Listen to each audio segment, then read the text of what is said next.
I want to tell you about a moment that I've been building towards since the very first video in this channel. It happened on a hike in the Wasatch mountain range in Utah. And it wasn't dramatic in the way you might think it, or expect it to be. I've had plenty of those experiences and I've talked about that. But in this one, there wasn't a lightning bolt, no sudden rush of emotion, and maybe just a little, but it was more like two things that had been living separately in my mind. They quietly were moving towards each other and then they clicked into place, which was really a beautiful experience. I had just finished a master's degree in consciousness and human potential at Maharishi International University.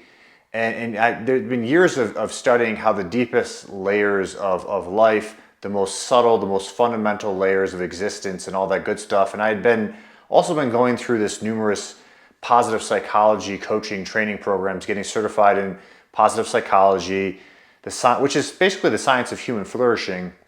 And somewhere along the way, a coach I was working with asked me a question, and he said, how are you going to bring these two worlds together, your understanding of consciousness and all of this positive psychology work? And in coaching, great questions, they can stop you in your tracks. And so I sat there for a few days, thinking about it, and then eventually I went for a really nice long hike. I do want to back up for a moment and explain why that question that I got from my coach, why it hit so hard. Because it was it was pointing at something I think I had been feeling but hadn't fully named yet.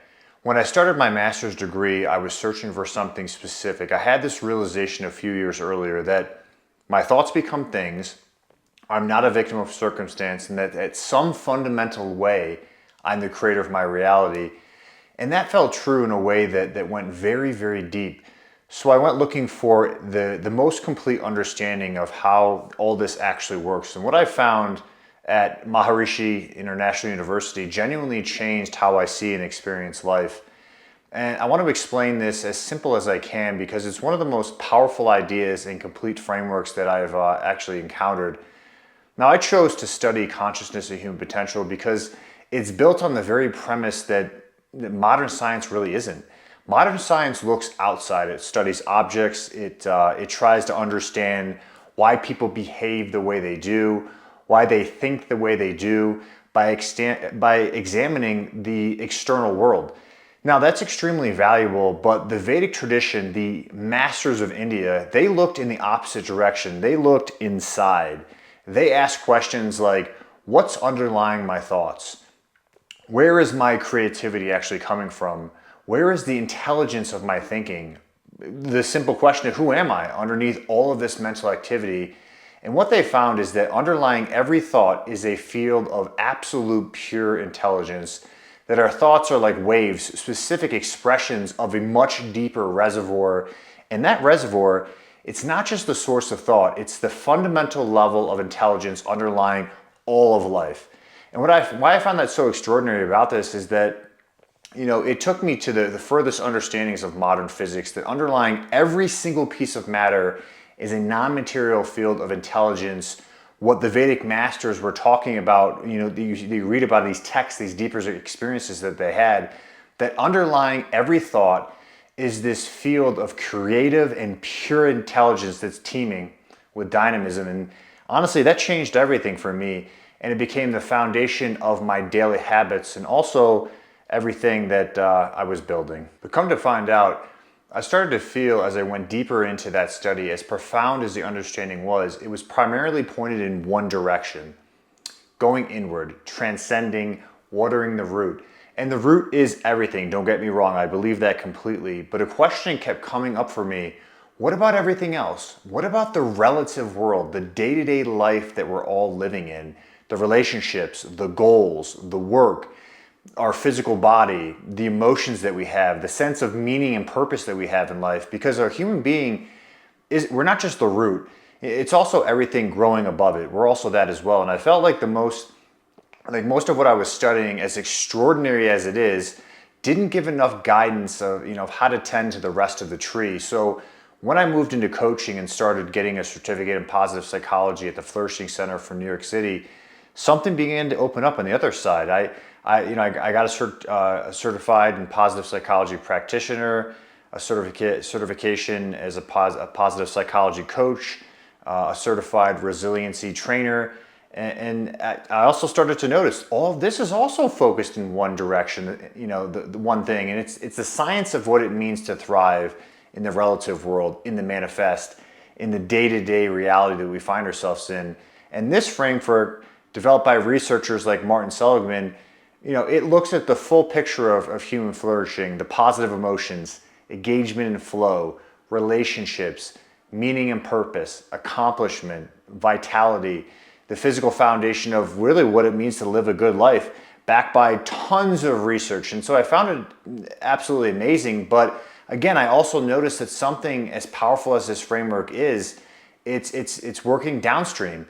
It's working at the level of the fruit and the seeds and the soil, but it doesn't have the full root system. It doesn't go all the way down to the very core, the very essence of what it means to be a human being.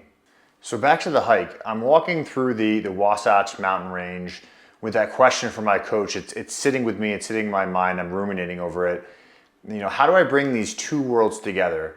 Positive psychology and consciousness and human potential. At some point on that trail I stopped and I saw it. Not as two separate frameworks, but as one complete picture. The absolute and the relative, the unmanifest and the manifest, the root and the fruit, all together as one. One unified model of what it means to live a fully human life, a flourishing life, a life where you're really kicking ass and doing well. And that's what I want to share with you today, because everything we've been working towards in this channel has been building towards this, sharing this unified model, which I really think is super powerful. It can really help people in their life in such a powerful way. And so I'm going to walk you through this layer by layer, starting at the very bottom of the model. The deepest level, the root, this is being, the most fundamental level of who you and I are, the unmanifest, the field of pure intelligence, the home of all the laws of nature. And the first law is this: your life is the downstream of your state of being, not the downstream of your thoughts, not the downstream of your actions, contrary to belief. The downstream of this, the deepest level. Moving up from the root, we come to the soil. Now this is your inner life, your beliefs, your identity, your emotional patterns, all that conditioning you've had throughout your life. And that leads to the second law, and that is that thoughts do become things, but thoughts are not the starting point. Your thoughts are growing out of the soil, which means that the soil, if the soil is unstable, if it's not good soil, the thoughts, they're going to be unstable. Now, if the soil is organized and it's fertile, the thoughts that grow out of it, well, it's going to reflect that. Now, if we move up again, we come to see the seeds. Now, the seeds are your thoughts, your intentions, the specific directions your mind is flowing into. And that leads to the third law. Thoughts are seeds, but they only grow in the right soil. So this is why just trying to think better thoughts it doesn't work. You can plant apple seeds all day long, but if the soil can't support those apple seeds, you're not going to get apples, even if you want them. And then on top of all of this is the fruit, your outer life, your results, your relationships, your career, your physical 3D reality, everything you and I see that's visible, everything that's measurable. And that leads to the fourth law, tend to the fruit, but don't forget to water the root. And most people are working at the level of the outcome without understanding that what the outcome is actually growing from. And that leads to the fifth law. Rooted in being, life becomes spontaneously abundant. Not because you or I forced it, but because every level is supporting every level on top of that. The root to the soil to the seeds to the fruit in one coherent system. So here's what makes this model different from any other model that I've encountered. Most approaches to personal life are working on one side of the picture or the other. The tradition that emphasizes meditation, the one that emphasizes consciousness, transcendence, is working on the level of the root. And that's profound. That's foundational to everything that I'm going to be talking about here. And I spent years studying exactly that. But without attention to the relative levels, the soil, the seeds, the fruit, the root alone doesn't always translate into a fully flourishing human being. And then on the other side, most of modern psychology and modern science and personal development, productivity, positive psychology, they're working at the relative levels of life, the soil and the seeds and the fruit. And that's extraordinarily valuable as well. But again, without a root system, without access to the deepest levels, those approaches, they have a ceiling because they're working downstream without tending to what's upstream. The model I'm proposing here brings both of those worlds together, the absolute and the relative together, the unmanifest and the manifest aspects of life together, the whole system, the root and everything growing above it. Because I truly feel a fully lived human life needs both. It needs the depth of the root, it needs to water that depth, and the richness of the soil. It needs the stillness of pure being and the engagement of a fully active life. It needs the absolute, and it really needs the relative, and they need to be considered together. Now, to me, that's the complete picture, and that's what this channel is going to be all about going forward. At some level, we're going to be talking about the relative or the absolute and putting it together in this framework, and hopefully it really helps you in your life. That's a whole purpose why I'm putting this together. All right, so let's come full circle and bring everything back to this, everything back to what we've been exploring together. In the earlier videos, we talked about why your life keeps feeling off, why changing your environment, it doesn't change your experience, why your mind feels scattered sometimes and other times it feels incredibly clear and thoughts are just crisp, why stress just doesn't feel just bad, but actually it narrows what you're able to see in life. Now, all of that is this model in action. For example, a fragmented mind is a soil problem. A contracted state under stress is a root problem when you can't see things. You know, the decisions that seem rational at the time when you're under a lot of stress and look questionable later, you know, this is what happens when the filter is contracted and perception is narrowed. And the work we've been pointing towards here, like meditation, finding stillness and quiet, accessing the deeper levels, that's root work. That's tending to the most fundamental layer of life. And so everything above that has something stable to grow from. But that's only half the picture, because once the root is being tended, the question becomes, how do we consciously, and the words consciously is important, how do we consciously cultivate the rest of our lives, the soil, the seeds, the fruit? And that's where we're going to be heading next in this channel.